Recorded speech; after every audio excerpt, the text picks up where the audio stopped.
This is the Pepperwood Podcast, a production of Pepperwood, a nonprofit conservation organization based at a 3,200-acre nature reserve near Santa Rosa, California, in the heart of the traditional homeland of the Wapo people. At Pepperwood, we aim to inspire conservation through science. And on this show, we talk to scientists, stewards, and environmental educators about what they do and how they do it. We hope to give you a glimpse into the real experiences of folks who devote their lives to taking care of local ecosystems and sharing them with others. Welcome to Season 2 of the Pepperwood Podcast and our 7th episode overall. It is 2025, and that makes this the 20-year anniversary of Pepperwood as an organization. We're in conversation with a pair of folks who have been a part of Pepperwood since its inception, Steve Barnhart, our original Director of Education, and Linda Barnhart, a member of our first class of Pepperwood Stewards. They are both honored members of this community, and their contributions have been formally recognized most recently at the Sunset Celebration in June of 2025. We'll hear from Steve and Linda about their respective and ongoing 2-decade-long journeys with Pepperwood. This conversation took place in late 2024, and Steve describes how he was first introduced to Pepperwood and its founder, Herb Dwight, and some of his research on oak species that connected Pepperwood to researchers in other Californian climate zones in other parts of the world. Linda tells the story of the original naturalist training class for the Pepperwood Stewards program and the diverse ways in which she has contributed to Pepperwood's mission over the years. Let's dive into my conversation with Steve and Linda Barnhart, beginning with Steve's story of how he first came to be introduced to Pepperwood. I used to come up here with classes quite often when the Cal Academy had the property. And then later when Pepperwood became, by about the same time Pepperwood became the Pepperwood Foundation, that's when I retired from the junior college and came up here to work. So I would say probably from the mid to late 70s until I retired in 2006. Not every year, but there were years when I would bring various classes up here. Great. And I got to know Greg DeNevers, who was the original caretaker of the preserve for the Cal Academy. And he developed a very nice herbarium, which I often used to see what was here. And then a fellow by the name of David Cavagnaro, who has since moved to Iowa years ago, but he owned property out where in Garrison Canyon, where we have a little cabin. Right. And he lived there, and he was a photographer, and he had a art studio out there as well. So from those two guys, I got to know the preserve pretty well when I was young enough to be able to hike like they do, or did. So that really, you predate Michael and his time here Yes. at the property. That's so incredible. Yeah. But Michael, of course, came as an employee. I didn't come here until much later than he. Right, in terms of being on the staff. And of course, I met Michael, Yeah. Later in my career at the junior college when he was taking Greg's place. If you haven't yet heard the story of how Michael Galogli first came on board as a Pepperwood staff member and eventually stepped up into the role of preserve manager, you can catch that back in episode 5 of our podcast. Steve goes on to describe the process of joining Pepperwood staff as our first Director of Education. Well, Herb Dwight came to the college and had an appointment with our president. This is Santa Rosa Junior College in 1998, 1999, somewhere in there. That was when the Cal Academy first put the property up for sale. And he was very interested, in converting it into a outdoor classroom preserve research area. Very similar they hope to the Jasper Ridge Preserve that is run by Stanford University. Both he and Jane are very connected to Stanford, or Jane was, of course. And our president said, I don't know anything about Pepperwood. Does anybody here on campus know? Well, one of the vice presidents knew I did. So I got to come to the next meeting. And so I met him probably right at the end of the 1990s. And we began thinking about what we could do out here, but then Cal Academy took the property off the market. And then they put it back on the market in about 2004. And Herb and Jane had decided that if it came back on the market, they would purchase it through the Pepperwood Foundation. And so when I retired in 2006, Herb asked me if I would be interested in working with them to develop the education side of the preserve. Great. And I said I'd love to. It'd be a good segue into retirement. Okay. I had taught at Just this Center mini of baby Junior little project Yes. of developing a whole program. Yeah, exactly. I thought that would be pretty challenging and interesting. And so we agreed on time. It would be half time and a salary and so forth. And Herb is has been and always will be, a very generous man. But it turned out the first few years to be pretty much full time. And so my expertise, of course, was with adult or at best teenage Sure. folks. And I knew I needed somebody to help me, and that's when I hired Margaret in about 2007. That's right, because she was previously working for Cal Yeah, Academy. She right? had worked for Cal Academy, and on occasion, Michael had asked her to come up and do special things here. So she was aware of what was here. So she was a natural partner for And, you. Yeah, and she had, I think, you'd have to ask her, but I think that she was not working for Cal Academy at the time, but she was looking to do something. Great. And so, yeah, That works. So yeah, that was the first dream team in our education program there. Margaret and me. Margaret and Steve. Steve's story has a familiar ring to me. I also loved Pepperwood and was a satellite member of the community long before I became a staff member. I had even heard the name Steve Barnhart spoken often at Pepperwood long before I was lucky enough to meet him, and almost always in conjunction with oaks. I just had to hear about the details of his research on Pepperwood's oak species.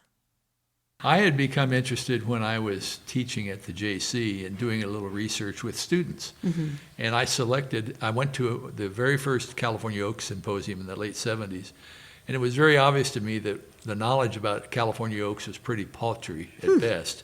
And virtually nothing was known about an oak that finds its southernmost distribution here in the North Bay, commonly called Oregon oak. Okay. So I selected that as kind of my research topic.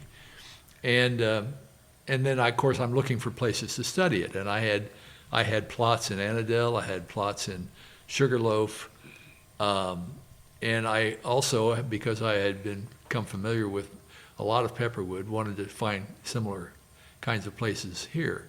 And we found some really nice, relatively homogeneous stands of Oregon oak on Horse Hill on the north slope from Garrison Canyon up toward the old Goodman Preserve. And Mike Barber, who was a ecologist at UC Davis, and I were good friends, and he was also doing something similar with a Sierran oak with a guy named Danny Sanchez Mate, who is an ecologist in Madrid at the University Automonia de Madrid or something like that. So that was where Linda and I spent my last sabbatical, was in Madrid working with Danny. Incredible. And there we were looking at Quercus pyrenaica, the Pyrenees oak, that comes down, much like Oregon oak is from northern wetter climates. In Spain, it comes down into the southern, more the Castile region, where there's more California-type climate. Right. And so we were comparing the two, and out of that came 2 or 3 publications. And I'm listed, but I'm clearly the junior author. But Danny and I and Mike all remained good friends for that time. Mike, unfortunately, has passed away due to Parkinson's. And Danny, we still exchange Christmas cards, but he's in Madrid and I'm here. That's a bit of a commute there. But anyway, that's what came of that. And then Joe McBride, who has also retired but was a forestry professor at Berkeley that I knew, he and I did some consulting work with Oregon oak primarily throughout the North Bay, because it's the habitat in which we find most commonly the Douglas fir coming in. The encroachment. The encroachment of Douglas fir. And so by our studies, and we had an article in 1996 in Madronio that talked about what we were finding in the North Bay. And that coincided with some work that was being done up in Redwood National Park in their Oregon oak stands with Douglas fir encroachment. Oh, I couldn't hear Steve make reference to the idea of Douglas fir encroachment without asking him to dive a little deeper on that topic. Now, I did not predict, although I wasn't surprised, to hear him describe how this phenomenon has its roots in the disruption of traditional fire regimes, as we discussed back in episode 2 with Devin Friedfeld. Here is some of Steve's research-based perspective on the relationship between oaks and Douglas fir trees. Well, Douglas fir is a native species, and so unlike a lot of species that encroach, that are non-native. Try to dominate out right, other species, right? Douglas fir our studies and many other people's have found that the primary reason Douglas fir has expanded its boundaries is because of the lack of burning or fire, particularly the fact that the Native Americans, the indigenous people, used fire. And they did that for many reasons, but one was to keep their oak woodlands open and productive for acorns and also the bulbous herbs that grew under them that they would harvest. Right. Well, because oak stands and oak woodlands, when they're open and able to sort of persist, they're some of the most biodiverse and useful species. They are, yes. In fact, if you were to measure all the insects and all the other animals, including the plant life, oak woodlands are the most biodiverse vegetation type in the state. Right. And then as far as like our sort of human use, what we call ethnobotanical use, that not only is it diverse, but it includes a lot of species that like are important for food sovereignty and the ability for humans to access food in this ecosystem, right? Yeah. Well, not only food sovereignty, but of course many of the plants were used for other purposes, such as basketry and so forth as well. So they were very good farmers, if you will. Right. They farmed for oaks. Right. And their associated species, and so by making fire a bad thing, and of course the longer you keep it out, the badder it gets. Right. We found that Douglas fir would come in, but they needed that shade because the seedlings, particularly here in this region, as opposed to say Washington, there's no summer rain. Right. And they need the soils to remain somewhat moist longer into the summer, which the shade of these oaks or other hardwoods would provide. Oh, so that's interesting. That brings us a little bit circling back to that Spain connection that you had before, where if you have an oak species that is pushing its boundaries of its range down into its southernmost region, that also pushes it into an area where it's going to have the most competition with its other species, and probably getting to the point where it can only just outcompete it enough to survive and persist. Although, oh my goodness, to go back into another layer, that persistence can only happen if they are getting the disturbance that regular fire was producing. Oh, well, that's some three-dimensional chess that I'm going to have to work on a little bit later. There's a whole other issue, too, which oh my goodness. we may or may not want to go into, but we've had quite a few studies on oak hybridization. And we find that the Oregon oak, on its southernmost distribution down here, the best stands of it are not pure stands. They are hybrids with more drought-tolerant oaks like the blue oak. Right. And so, we can document from California history at least two other species. Both of them live now in Southern California, which probably evolved from hybrids. And then as the climate changed in the past, the original parents disappeared, at least from that area, and left the hybrids. And of course, somebody comes along 500 years later and says, this is a new species. Right. So and that really tells me, so that's something I've heard a lot about oaks, which is that they are, what's the word that people use so carefully? Promiscuous, right? They have this tendency to hybridize, right? They can reproduce with other similar species of oaks. And so that's where it becomes really important to be able to find those hybrids, because sometimes that is a sign that you're seeing the next branch of evolution, the next branch of adapting to maybe a changing environment around them. That's right. So, all right. So as challenging as it is to go out there and identify these oak species when all of this hybridization is taking place, it's crucial to do it, because then you're starting to watch evolution happen in real time. Ish. And one of our former stewards, Wendy Herneman, did her master's thesis on a group of oaks and their hybrids here on the preserve.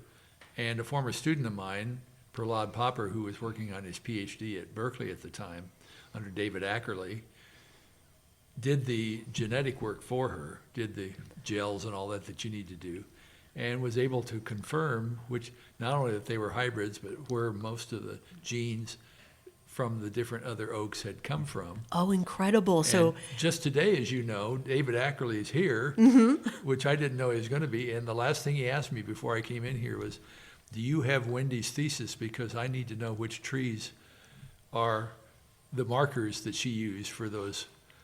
Oh, that's so great. So that really shows how oak research keeps, like, it feeds the next bout of research, That's right. right. We have this ongoing research going with David Ackerley's big forest plots.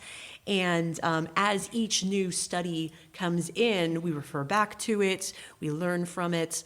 I love that. That really shows how the research works and is like this Absolutely. ongoing process. Why is it important to understand and support oaks? I mean, we talked a little bit about some of their human uses, and we said that they're very biodiverse. But why is that important? Like, how do oaks help support local ecology? Well, I would say, although it's I think a slightly overused term, that oaks would be keystone species, because a keystone species, like a keystone in an arch, is the stone that holds the thing together. Right. And a keystone species is a species that, if it was not there, the whole nature of the landscape would be different. Right. And not only the landscape, I mean, they've contributed to the soil development as well as the biodiversity of organisms that live there. And if it was removed, as it often is, unfortunately, for agriculture and so forth, then the whole biodiversity changes. One of the things that they've noticed, this was years ago, in the Napa Valley, which has a much longer history of trying to do vineyards and so forth in the midst of oaks, is if they left a few oaks in their vineyard, they had a much lower pest problem, because the insects that could eat the pests, if you take out the oaks, no longer come there. Right. They need to be sustained by these native species, and therefore do a lot of that agricultural work for the farmers. That's right. That's incredible. All right. Well, that's a wonderful example of how that's important, and maybe a show of how sometimes terms like keystone species that we throw out real easily, and we hear a lot, but there's a reason why these things remain in our understanding, right? That's it's right. like, we have to talk about keystone species because it's so significant. That's right. Who are some of the other oaks that are found here at Pepperwood? Well, we have, you can divide oaks into 3 categories here in the United States. If you go around the world, there are actually 5 what we technically call subgenera of the genus Quercus. And we have 3 represented here and throughout California: the red oaks, the white oaks, and what we call, for lack of a better term, intermediate oaks. Fair enough. And we have one intermediate oak, the canyon oak, Quercus chrysolepis. We have several white oaks. We have valley oak, Oregon oak, blue oak, and then 2 shrubs, leather oak and California holly oak or California scrub oak. And then among the red oaks, we have the California black oak, which is, I know the coloration gets weird. California black oak and the 2 live oaks, the coast live oak and the interior live oak. Right. And they're all here. Okay. Some are, not real common, like interior live oak. There are just 2 or 3 places where I know where you'll find them. But Is that another situation where we're kind of close to the edge of their range? yes, it's a Okay. little too wet. Ah, okay, but a few of Cold them here. manage to persist. Okay. It's the interior is the live oak that kind of forms a bathtub ring around the Central Valley along with blue oak. It's the live Interesting. oak over there, but here, of course, our dominant one is the coast live oak. Gotcha. Okay, that's an interesting sort of overlap of a lot of different ranges Yes. of oaks. So that makes this a really interesting little postage stamp Yeah. of all of these different oaks We coming have, from different because places. of the size of the preserve, the eastern preserve is got blue oak. Right. The western part of the preserve doesn't. Right. But So that's where the nice Oregon oak stands are. So we're like on the border of We where blue are. oaks are. That's so interesting. Well, what a fun, it makes sense to me now why like Pepperwood itself is such a great living laboratory, because we're Absolutely. right here on all these changes. Among the many benefits of having Steve as a key member of the Pepperwood staff and community is that he introduced his wife and partner Linda to Pepperwood. The fact that she fell in love with Pepperwood and went on to contribute her skills and passion to the land and community here is an incredible blessing that keeps on giving. I met Pepperwood through my husband around 2005, and I would hear him come home and talk about this place called Pepperwood, and then he became more involved in it, and then we would drive up, and I would see the excavation of all sorts of things going on. So that's when I was introduced to this place called Pepperwood. One of the coolest things about Linda is that she was among the first class of Pepperwood Stewards. Back in our very first episode, we talked to Gary Morgret about his experiences as a Pepperwood Steward, including the naturalist classes that he took as a part of joining the Stewards community. When Gary went through the process around 2014, it was a 2-class series taught as a partnership between Pepperwood and the Santa Rosa Junior College. But years before that, Linda experienced the first incarnation of Pepperwood's steward training program, and she and Steve can give us firsthand accounts of how it began and how it became what it is today. I heard about a stewardship program that was going to start, and it was started by Steve and Sean Brumbaugh and Nick Annis, and they met every Saturday at Pepperwood, and I wanted to be involved in that, and it was such a wonderful outdoor learning experience. And so I participated in that, and at the end of that year, from 2006 to 2007, we received a lovely little cup, yes, and a T-shirt, and I just thought that was the greatest thing in the whole world. I think the Pepperwood swag as part of the reward for joining our steward Yes, program is yes. like obviously a long-standing tradition, Yes. right? Yeah, it is. Now it's the vest. Everybody gets Yes, a vest, yes. but that T-shirt and mug, that yes. was where it started. That That's was right. where it started, and we just so appreciated these men. And not only that, but we had those special speakers to come, all sorts of people to teach us about various things in nature. Yeah, so you started, the stewards program started with sort of its own dedicated class. That's right. And it has sort of transitioned over the years to, it was a JC class for a Yes. period of time. Well, it became a JC class shortly thereafter. And then Adina Marinlander with UC Extension was putting together plans to develop a California Naturalist program. And she came to us because we were already doing something similar to what she had in mind. And so the actual piloting of that, what is now a statewide program, started here. And the first Cal Naturalist class, which Linda was a part of, Yeah. graduated in the spring of 2010. Yes. Would you say, and Linda, you can probably speak to this better than anyone other than Steve here, how similar was that first pilot program of Cal Naturalist to the class that you had taken that was just developed as part of the stewards program? Like, did they borrow from each other, or was there a big change there? There's big change. Like, we went to the college and listened to special speakers. Then we would come out here On Saturdays. on Saturdays for another type of class and learning experience. It was different in its own way.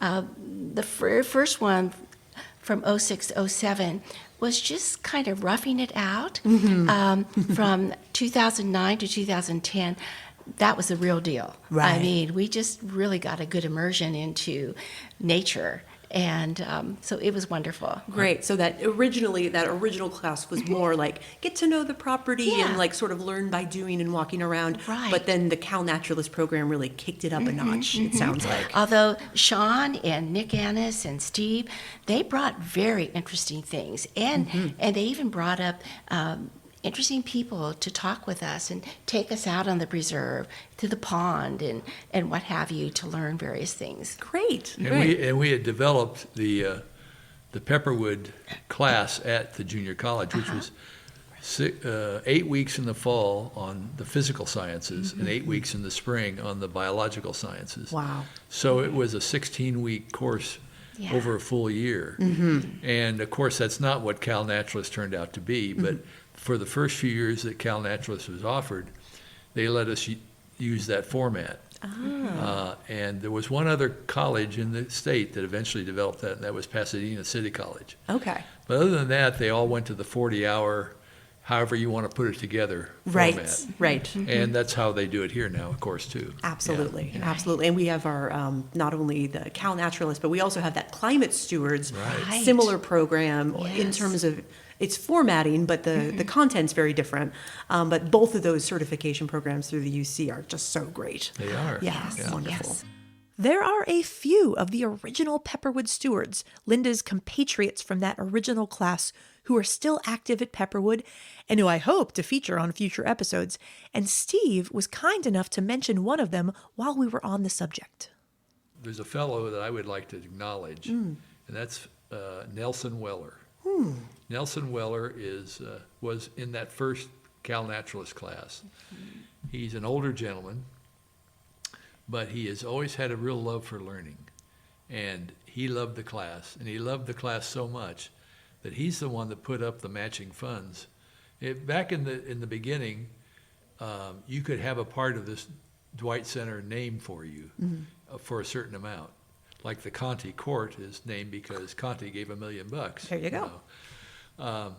So Nelson said, I want to name the herbarium after Steve Barnhart. Aw. But beyond that, I mean, he did, and we got matching funds, and it happened. But he has just been so interested in the other part that came with the funding, and that is we have what is called a Barnhart internship through the junior college. And he is always asking about how the interns are doing, and do they like what they're doing, and are they learning to be good biologists? From what I've heard, yes. Yeah, well, that's what I tell him. But I just want everybody to know who hears this, that he is very much, even though he's probably in his 90s now, very engaged with what goes on up here. Well, we should all live that path That's if we right. can. That sounds That's incredible. I love hearing about the many different paths that folks take as Pepperwood Stewards, and Linda was kind enough to share about some of the multitude of projects that she has contributed to over these past 2 decades.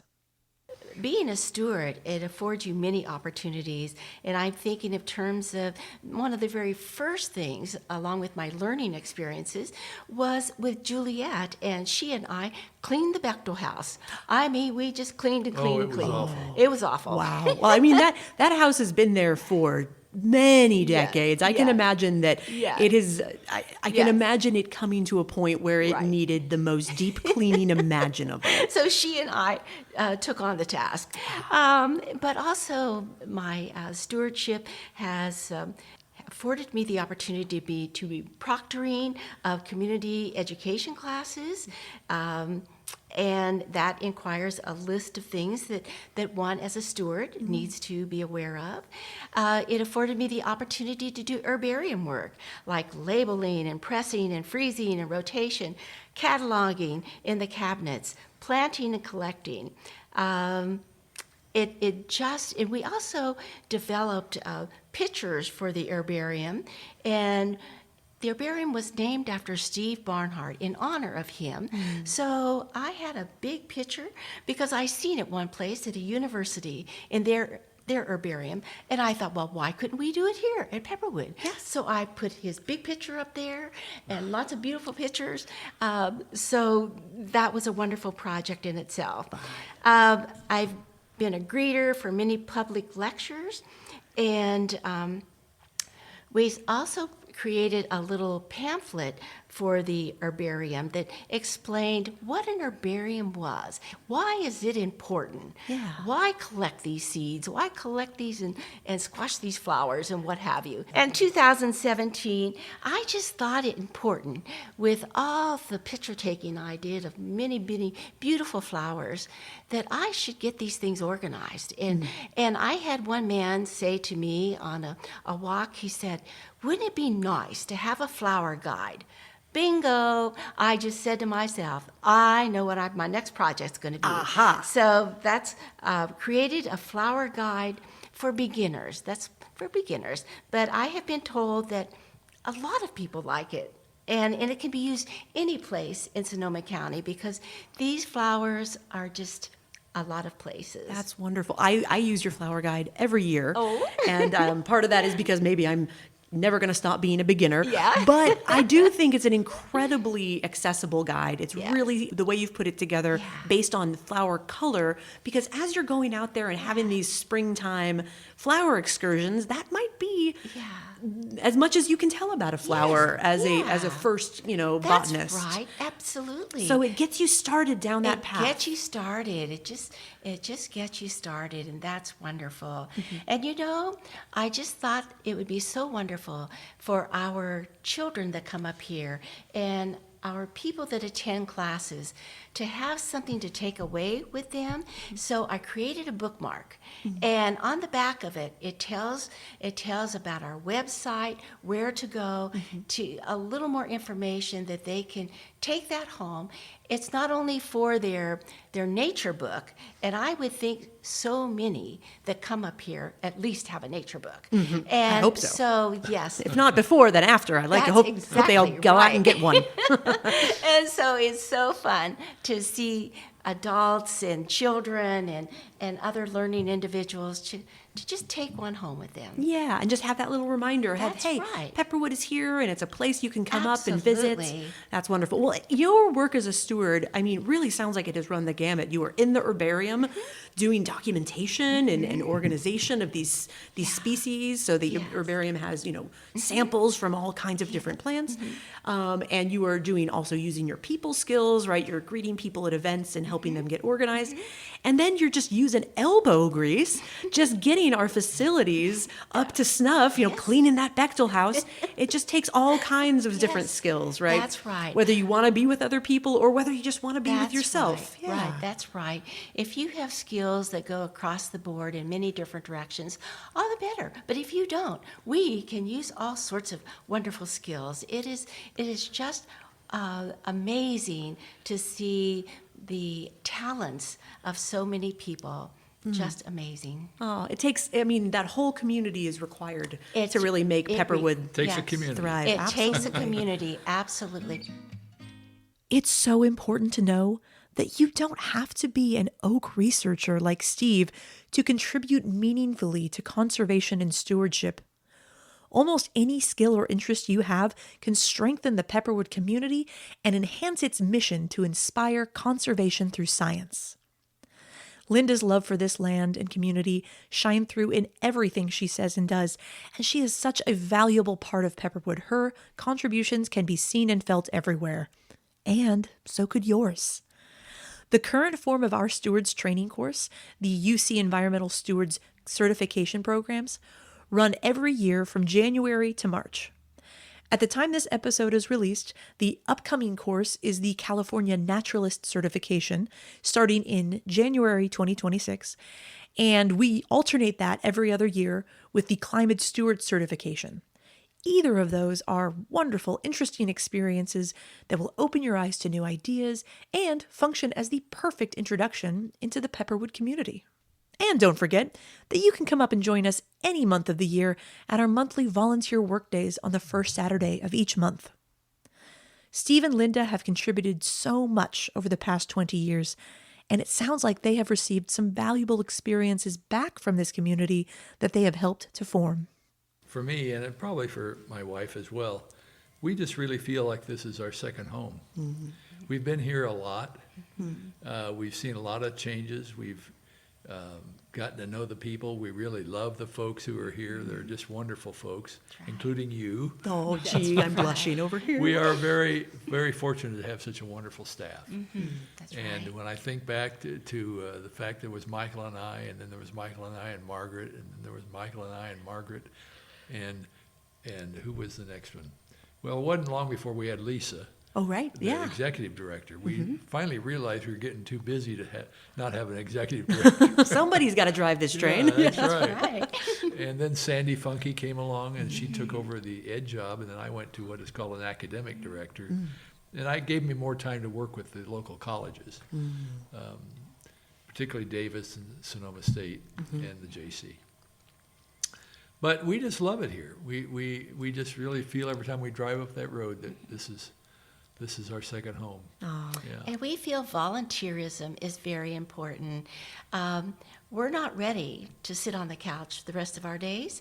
We want to be out there sharing information.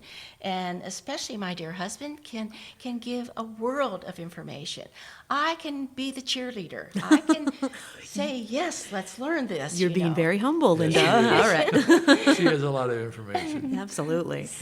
So we yeah, think so that's that sharing and really like leading by example, so that your grandchildren and the other people in the right. community see Right. that it's so important to do that and to share your talents, whatever they That's are. right. Well, we have 10 grandchildren, and we have pictures of Grandma sitting on the ground with the grandchildren around with their books, because I got them books too, and looking at certain things, whether it be a pine tree, an oak tree, or whatever, a mushroom, whatever it might be. One of our grandsons decided that after he was sitting in the circle with Grandma and they were looking at this mushroom and trying to identify it, he got so frustrated he stepped on it. Oh no! You know what? We've all felt that way from time to time. I'm sure the mushroom was fine in the end, but yeah. Yeah, so we've had fun sharing nature with our grandchildren, We sure every have. one of them. Yeah. Oh, that's beautiful. Well, thank you for sharing it with me. Thank you for sharing it with us. Thank you for you're joining welcome. me today. This has been really fun to hear more about your journeys. Well, at Pepperwood. thank you for having us. Thanks again to Steve and Linda Barnhart for this conversation and for everything that they have done and continue to do for Pepperwood. But don't switch off yet. It's time for this episode's installment of the Nature Sound Guess Who game. If you're listening along close to the time of release, you may have been waiting for months to discover the ID of the mystery nature sound maker from episode 6. So here we go. In the Nature Sound Guess Who game, we play a nature sound at the end of each episode. You have the time in between episodes to guess or apply your knowledge or research which animal, vegetable, or mineral made the sound in question. You can email your guesses to podcast@pepperwoodpreserve.org, or you can comment on the corresponding post on our social media, whether that be our Facebook, where we are simply Pepperwood, our Instagram, where we are Pepperwood Preserve CA, or Blue Sky, Pepperwood Preserve. Let's listen back to the sound from last episode.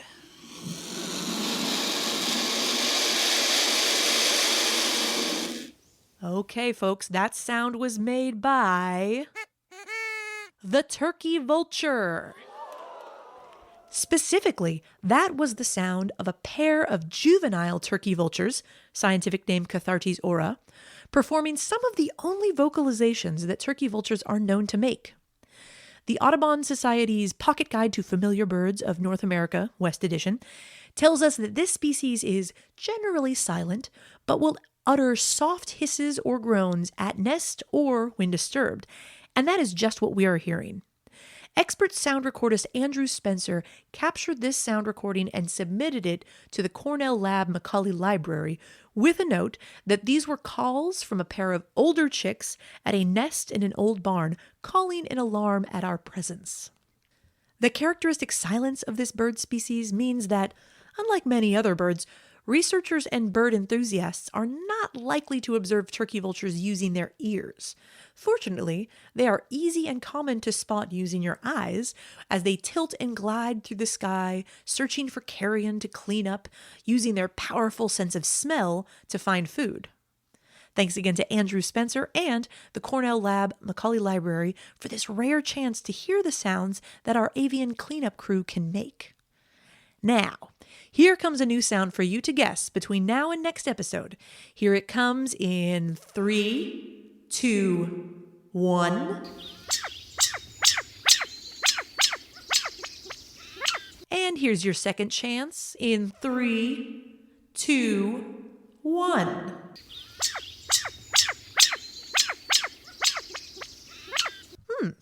Another curious challenge to think about, and submit your answers to us via social media or via email at podcast@pepperwoodpreserve.org. Until next episode, thank you for listening, and don't forget to keep your ears tuned into nature.